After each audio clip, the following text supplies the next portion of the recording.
Hey everybody, welcome back to another E to the 3. Sensei Gerry Valido here with Valido Martial Arts.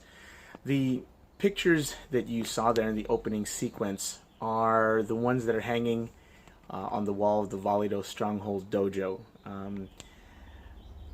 Those pictures represent the majority of the people with whom I have trained over the last 20 some odd years, and represent basically the culmination of what I am today as a martial artist.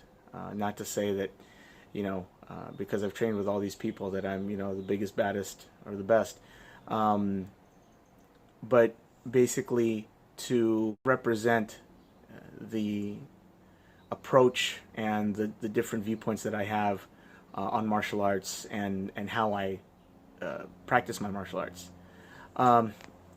In my initial years of training in Chinese Kempo, my instructor, the late Shidoshi Phil Wimberly, had a vision of creating a specific type of martial artist. And unfortunately, that vision did not include a student cross-training. He never really verbally opposed it in a fashion where it made you feel uncomfortable, but there were, subtle things that he would always kind of drop whenever a student expressed their interest in training in something else. And that was one thing that I never quite understood, but when you're a devout student and willing to follow your teacher to the ends of the earth, you kind of just listen to what they say and kind of think of it as the gospel truth. I was too naive back then to know any better. It wasn't until I met a certain individual who's now a very good friend of mine, Alex Reyes, who's a extremely skilled martial arts practitioner and teacher in his own right, where he had me come to one of his classes, and at this point I was already a black belt in Chinese Kempo, and he had one of his students throw a basic jab cross at me, and I got hit. He said, defend yourself, and I got hit, and I was like, okay, maybe that was a fluke or whatever. Do it again, And the student proceeded to do it about 2 or 3 more times, and every time I got hit.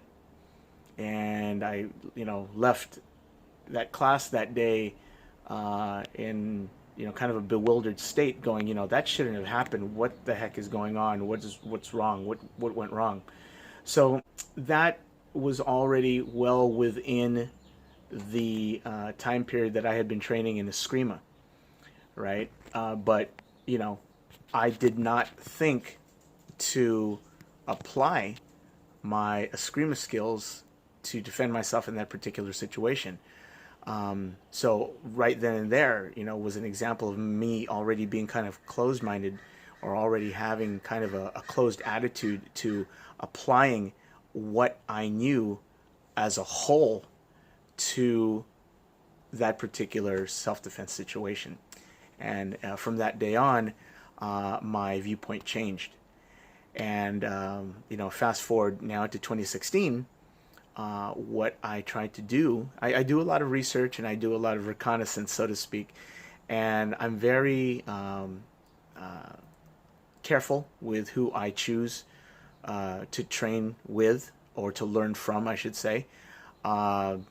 It has to be something that I can incorporate into what I already know. It can't be a complete offshoot and too difficult to incorporate into what I am already good at. So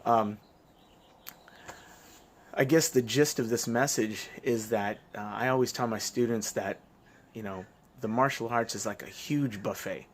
It's this huge buffet with all these delicious dishes to partake from, and you go around the buffet and you pick and choose what you like, and you run with it, and that's the way I feel about martial arts training.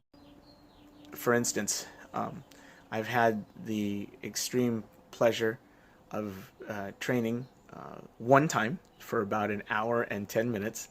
When I visited his school in Las Vegas, I trained with Mr. Jeff Speakman, who basically is like a hero to me in Kempo. It was because of his movie, The Perfect Weapon, that I even considered taking Kenpo, and it was an honor to share the mat with him and to receive instruction from him. But from that one 80-minute, 90-minute session, not 90 minutes, it was about, an hour and 10, hour and 15 minutes. From that one session, I walked away with a plethora of information that I could incorporate into what I already know.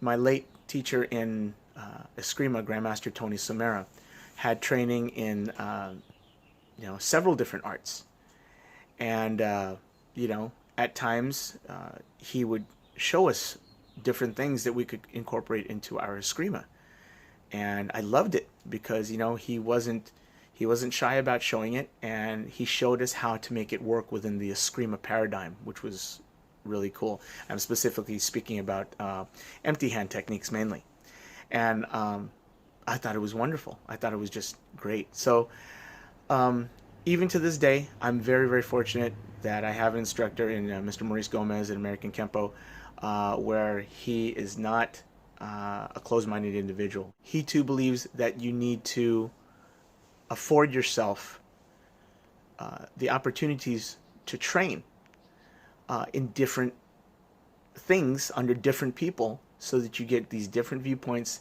that can ultimately help you as a martial artist and help complete your package, so to speak.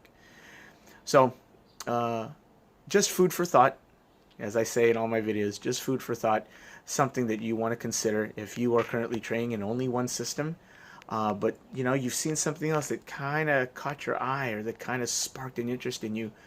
Go for it. Learn.